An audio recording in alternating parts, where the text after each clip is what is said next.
Agrigento, 20 agosto 2012, 35 gradi, Viale Cavaleri Magazzeni. Degrado, sporcizia ed incuria, ecco lo scenario che fa da sfondo a questa importante arteria che fa da crocevia tra San Leone, Villaggio Mosè, Cannatello e la zona di Zingarello.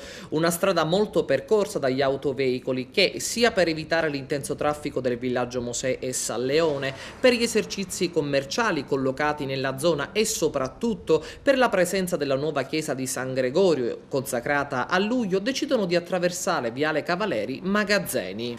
Cumuli di spazzatura sparsi un po' ovunque che, posti a macerare sotto il torrido sole di queste giornate, esala un olezzo insopportabile, rifiuti organici, cattivo funzionamento della fognatura che creano anch'esse cattivo odore ed infine la forte velocità con cui le autovetture percorrono la strada in questione.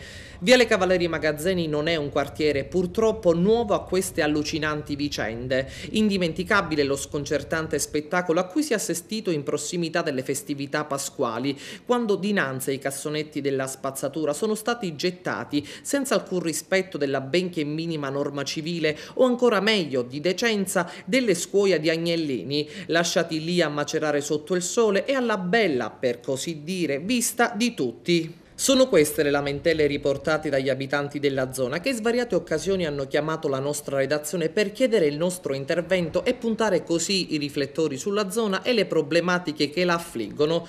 Ma questa mattina nessuno ha voluto parlare, nessuno ha voluto metterci la faccia. Noi il servizio giornalistico lo abbiamo realizzato perché amiamo la nostra città, ma una domanda sorge spontanea: gli agrigentini amano Agrigento?